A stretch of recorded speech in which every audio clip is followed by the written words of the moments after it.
The sun hung low in the blood-red sky as Leo trudged through the endless wasteland, his heart weighed down by the memory of the devil's grin and the power now coursing through his veins.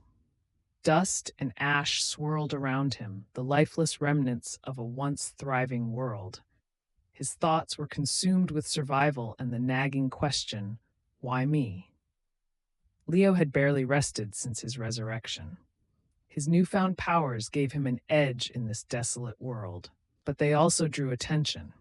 Raiders, mutated beasts, and the ever-present dangers of the wasteland had a way of sniffing out anything extraordinary. And Leo, despite his attempts to stay low, was far from ordinary now. As he crossed a crumbling highway, Leo spotted a flicker of movement in the distance, a figure, shrouded in tattered robes, limping toward him. Instinctively, he crouched low, his body tense. He considered teleporting away, but stopped himself. The devil's warning echoed in his mind. Every use of your power weakens the fabric of reality. The figure stumbled closer, and Leo saw it was a man, gaunt and weathered, clutching a crude spear. The man's eyes, hollow yet desperate, locked onto Leo. "Help me, please," the man rasped, collapsing to his knees. Leo hesitated. Trust was a rare commodity in the wasteland. He scanned the area, his sharp senses searching for an ambush, but saw no signs of a trap. "What happened?" Leo asked cautiously, stepping closer, but keeping a safe distance. "Raiders," the man choked out, his voice trembling. They took everything. My daughter, they took her." Leo's chest tightened. Memories of his own raid and death surfaced like a haunting specter. He clenched his fists, anger boiling within him. "Where did they go?" The man pointed weakly toward the horizon where the faint outline of a fortress loomed against the burning sky. They're keeping her there. Please, if you can, save her." Leo's mind raced. He could walk away. This wasn't his fight, but the man's desperation reminded him of what he had lost. He couldn't ignore it.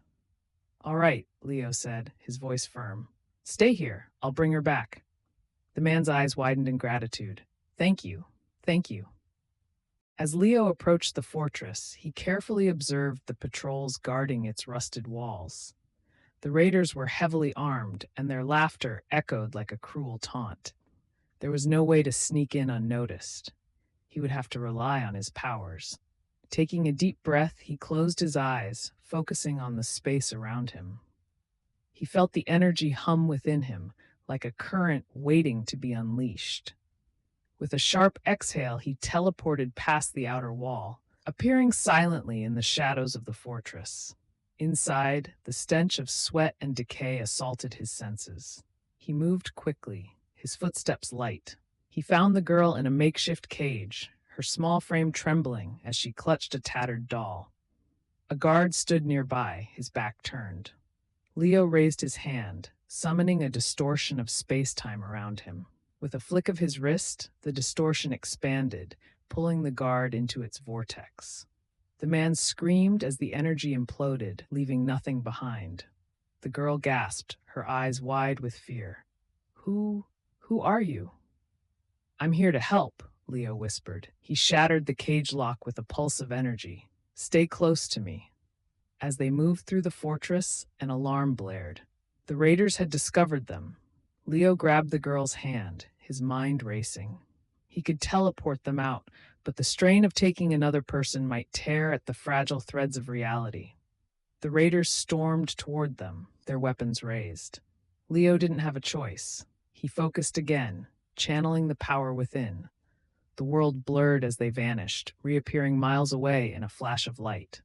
Leo stumbled, his head spinning. The girl clung to him, tears streaming down her face. "Thank you," she sobbed. "Thank you for saving me." But Leo didn't feel like a savior. Around them, the air shimmered unnaturally, the aftershock of his teleportation rippling outward. He clenched his fists, the devil's warning heavy in his mind. "Every power comes with a cost," he muttered, staring at the trembling horizon. Somewhere in the distance, he swore he heard the faint, mocking laughter of the devil. Leo shook his head. He couldn't dwell on it now. The girl needed to return to her father, and Leo needed to figure out how to survive the growing burden of his powers.